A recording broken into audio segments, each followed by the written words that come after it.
जय श्री कृष्णा। जय माता जी। आज नवरात्रि के दूसरे दिन हम ब्रह्मचारिणी माता की कथा और उनकी पूजा विधि सुनेंगे। पौराणिक मान्यताओं के अनुसार ब्रह्मचारिणी माता ने पुत्री बनकर पर्वतराज राज हिमालय के घर जन्म लिया। माता भगवान शंकर को पति के रूप में पाना चाहती थी। अपनी इस इच्छा को पूरा करने के लिए नारद जी की सलाह पर माता ने कठोर तप किया। तपस्या के कारण इनका नाम ब्रह्मचारिणी रखा गया। 1000 सालों तक इन्होंने फल और फूल खाकर अपना समय व्यतीत किया। साथ ही 1000 वर्ष तक जमीन पर रहकर तपस्या की। कई 1000 वर्ष तक निर्जल और निराह रहकर तपस्या करने से देवता प्रसन्न हुए और मनोकामना पूर्ति का वरदान दिया। नवरात्रि के दूसरे दिन ब्रह्मचारिणी माता की ब्रह्म मुहूर्त में उठकर सबसे पहले स्नान करें। उसके बाद जमीन पर आसन बिछाए। माता की मूर्ति के सामने फूल, माला, चावल, रोली, चंदन आदि अर्पित करें और पंचामृत चढ़ाकर मिठाई का भोग लगावे। माता के सामने पान, सुपारी, लौंग, इलायची अर्पित करें और अपने जय माता जी मंत्र का जप करें।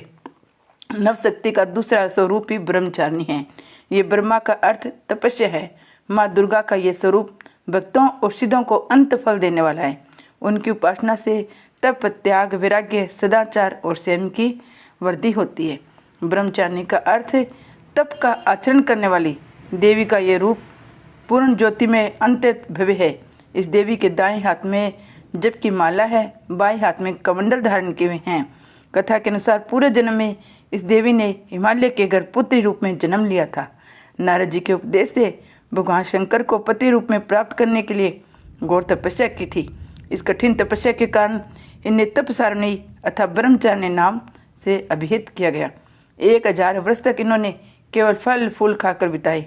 100 वर्षों तक केवल जमीन पर रहकर साग का निर्वाह किया। कुछ दिनों तक कठिन उपवास रखे। खुले आकाश के नीचे वर्षा और धूप के घोर कष्ट सहे। 3000 वर्षों तक टूटे हुए बेलो पत्र खाए। भगवान शंकर की आराधना करते रहे। उसके बाद उन्होंने सूखे बेलो पत्र खाना भी छोड़ दिया। कई हजारों वर्षों तक निर्जल और निराह रहकर तपस्या करते रहे। पत्तों को खाना छोड़कर देखे इनका नाम अर्पणा नाम पड़ गया। कठिन तपस्या के कारण देवी का शरीर एकदम क्षीण हो गया। देवता, ऋषि, सिद्धगण, मुनि सभी ने ब्रह्मचारिणी की तपस्या को अभूतपूर्व पुण्य करते बताया, सराहना की। कहा है देवी आज तक किसी ने इस तरह की कठोर तपस्या नहीं की। ये तुम्ही से ही संभव थी। तुम्हारी मनोकामना पूर्ण होगी। भगवान चंद्रमौली शिव जी तुम्हें पति के रूप में प्राप्त होंगे। अब तपस्या छोड़कर घर जाओ, जल्दी तुम्हारे पिता तुम्हें बुलाने आ रहे हैं।